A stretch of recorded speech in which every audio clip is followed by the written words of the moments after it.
গোয়াল ঘরে ঠাঁই হলো ৮০ বছর বয়সী বৃদ্ধা মায়ের। প্রতিবেশীদের অভিযোগ, মেজ ছেলে ও পুত্রবধূ মিলে বৃদ্ধা মাকে ঘর থেকে টেনে হিঁচড়ে বের করে শীতের ভেতর গোয়াল ঘরের এক কোণে ফেলে রেখে যায়।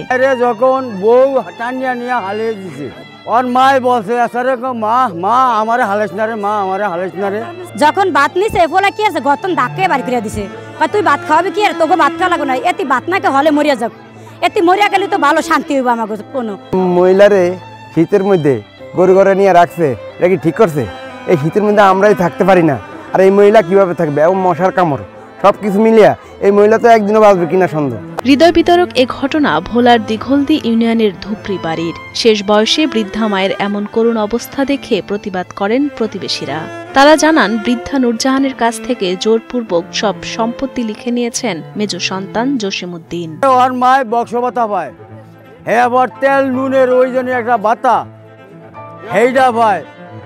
হেয়ার পর ওর মার জমিন আছিল, এই জমিনটাও আরে দিছে, লেখা লইয়া গেছে গিয়া জোর করিয়া। হেয়ার পর ওর মারের জন্য ওষুধ খাওয়ায় না, ভাত খাওয়ায় না, পানি খাওয়ায় না। আরো আমাগো বাড়ির মাথাইরা ভাত দিলে আরো আর কাইসা দিয়ে আমাকে ফিরাইব এক করবো এই। তবে জসিমউদ্দিন ও তার পরিবারের দাবি, প্রতিবেশীদের সঙ্গে অশান্তি এড়াতেই বৃদ্ধা নূরজাহানকে গোয়াল ঘরে রেখেছেন তারা। শিগগিরই তাকে ঘরে ফিরিয়ে নেবেন বলেও জানান বৃদ্ধার পরিবার। গোয়াল ঘরে মারে রাখিনি, আজকে ধরেন এইভাবে খুন হয়ে দিতাম, তো খুনের জরিমানা কে দিত? বরিশাল পাইতো না, ভোলা পাইতো না, ঢাকা দিত, টাকা কে চালাইতো?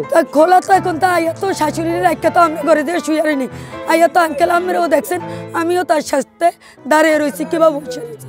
আমি তো ঘরে দেয়া তারে তুইয়া তো আমি পিটান খাইতে খাইতে তাগো গ্রামের মানুষে অপমানি করতে করতে সহ্য করতে পারি না, অনেক কষ্ট পরিশ্রম করি, তাতে তো এই কারণে রাখছি যে আমি 19 মাস করছি, তারা একদিন করিয়া চাও যে বউ করে না বারাবচিতে করে, সেই জন্য আনা হচ্ছে। জানা যায় 2003 সালে মারা যান নূরজাহানের স্বামী আব্দুল গনি। এক পর্যায়ে 2 ছেলে ও 1 মেয়ের মধ্যে বড় ছেলে বিয়ে করে চলে যান অন্যত্র এবং ছোট মেয়ে বিয়ে করে চলে যান শ্বশুর বাড়িতে।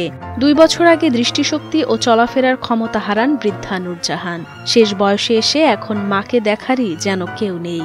এক সপ্তাহ গিয়ে হিরিয়া সপ্তাহ গিয়ে আইছে, তো আমি বলছি যে আমি যদি সময় পাই তাহলে তোমাকে আয়া গা গোসল দয়া দিয়া যাবো।